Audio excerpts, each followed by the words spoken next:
Piroofeesar Gabbisaa Ejjetaa badhaasa olaanaa saayintiistootaaf US keessatti kennamu meedaaliyaa biyyaalessa saayinsii Naashinaal Meedikaal of Saayinsii badhaafaman. Walumaagala damee saayinsii fi teekinooloojii kalaqaan lammiileen Ameerikaa 21 gumaacha olaanaa taasisan guyyaa kibxataa Pireezidaantii Joo Baayiden harkaa badhaasa fudhataniiru. Kanneen keessaa tokko kan ta'an saayintistiin qonnaa beekamaan kunis bisingaa hongee fi dhibee dandamatu waan argataniif beekamtiin guddaan kun akka kennameef ibsameera. Piroofeesar Gabbisaan dhaloonni isaanii Itoophiyaa yoo ta'u, badhaasa Ameerikaatti kabajaa olaanaa qabu kan argachuu alattis kana dura badhaasota gurguddoo biroo argataniiru. Gorsaan duraanii Pireezidaantii Baaraak Obaamaa kun badhaasa argataniif yuunivarsiitiin isaanii Yuunivarsiitii Paarduu ergaa baga gammaddanii dabarseera. Pireezidaantiin yuunivarsiitichaa Mangi Chiang Piroofeesar Gabbisaatiin moodela cichoominaa jechuun ibsan. Imbaasiin Itoophiyaa Ameerikaa jirus ergaa baga gammaddanii dabarseera. Pireezidaantiin US Joo Baayiden qorattoonni kunniin ija keenyaatii eegalee hanga hawaa guututti hubannoo keenya babal'isaniiru jechuun galateeffataniiru. Waajjira isaanii badhaasni kun gumaacha dorgomaa hin qabne beekumsa saayinsii fi fooyya'insa dinagdee namoomaa fi hawaasummaa biyya keenyaaf taasisaniif kenname jedhe. Badhaasni meedaaliyaa saayinsii biyyaalessaa kun badhaasa olaanaa Ameerikaa keessatti gumaacha guddaa saayinsii keessatti nama taasiseef kennamudha. Gumaacha olaanaa saayinsii qorannoo sanyii biqiltootaa Piroofeesar Gabbisaaf kenname sagantaa Waayit Haawusitti taasifame irratti ibsameera. Bisingaa hongee fi waagii dandamatu qoratanii argachuun uummata miiliyoonaan lakkaa'amu wabii midhaan nyaataa fooyyessan. Saayinsiin akka babal'atu imaammataa fi jaarmiyaaleen cimuun guddina dinagdeef ijoo ta'uu dalaguu isaanii ibsameera. Kunis jiruu fi qabeenya qonnaan bultootaa fooyyessuu sagantaa badhaasaa irratti himame.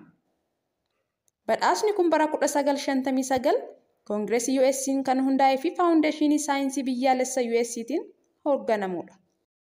Kantiibaan magaalaa Finfinnee Aadde Adaanech Abeebeen Ameerikaa Tiriiniit Intarnaashinaal Ambaasaaddar Yuunivarsiitii irraa Dooktoreetii kabajaa argataniiru. Bulchiinsa Joorjiyaa irraa immoo badhaasa lammummaa kabajaa argataniiru. Kantiibaan Adaanech fayyadamummaa uummataa fi nageenyaaf gumaacha olaanaa taasisaniin ga'umsa hooggantummaa cimaa agarsiisaniif hooggantoota sadarkaa addunyaa irratti argamaniif fakkeenyaa fi kaka'umsa kan uuman ta'uu yuunivarsiiticha irraa dooktoreetiin kabajaa kennamuu fi chaansilariin yuunivarsiitichaa Dooktor Zihil Mohaayir ibsaniiru. Jireenya jiraattotaa sadarkaa gadaanaa irra jiran jijjiiruu fi fayyadamummaa haqa qabeessa jiraattotaa mirkaneessuuf kutannoo agarsiisanii fi hojiilee fakkeenya hooggantoota biyyoota biroo fakkeenya ta'uu hojjechuu isaaniin bulchiinsi Joorjiyaa irraa badhaasa lammummaa kennamuu fi seeneetarri bulchiinsaa Gaayil Deevaan paartii waltajjicha irratti dubbataniiru. Saatalaayitoonni Itoophiyaan gara hawaatti ergite hojii dhaaban. Saatalaayitoonni Itoophiyaan dachee irraa odeeffannoo akka funaanan hawaatti ergite hojii dhaabuu isaanii Inistituutiin Ji'oospeeshaalii fi Saayinsii Ispeesii Itoophiyaa beeksise. Saatalaayitoonni kunniin hojii kan dhaaban yeroo tajaajila kennan waan xumuraniif akka ta'e Daayirektarri olaanaan Inistituutichaa Obbo Abdiisaa Yilmaa himaniiru. Akka qondaala kanatti yeroo saatalaayitoonni kun hawaarra turan dursee beekamaa ture.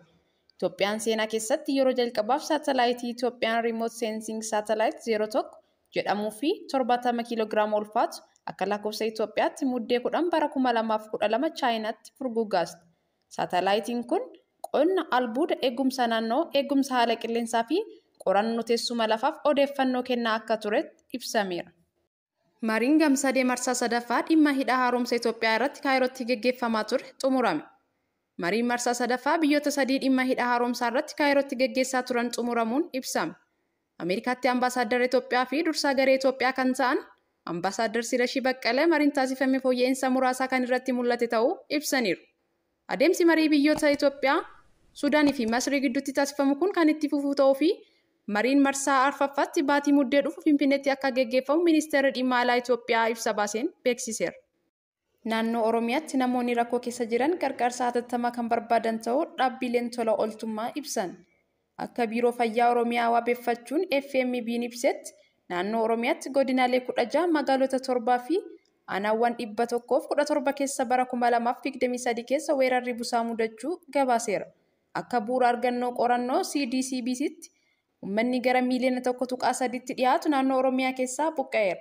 Baay'ina namoota buqqaafamanii hamma caamsaa 2023tti 200,010 yoo ta'an manneen barnootaa cufaman 739 ta'uu fi barsiisonnii fi ogeeyyoonni 1,117 hojiin ala ta'aniiru jedheera. Haleellaan Hamaas lafaa ka'ee hin mudanne duree UN. Walga'ii mana maree nageenya dhaabbata mootummoota gamtoomanitti barreessaan olaanaan dhaabbatichaa haleellaan onkoloolessa 7 Hamaas Israa'el irratti raawwatte lafaa ka'ee hin raawwanne jedhan. Antooniyoo Guutarees uummanni Filisxeem waggoota 56f hacuuccaan to'ataman lafti isaanii qubsumaan yeroo kanatti dabarfamuu arganiiru. Okkora keessas dabarsaniiru. Dinagdeen isaanii danqameera. Uummanni isaaniis buqqa'eera. Manni isaaniis jigfameera. Rakkoon isaanii furmaata yookiin fala siyaasaa argata jedhanii eeganis gu'eera jechuun dubbatan.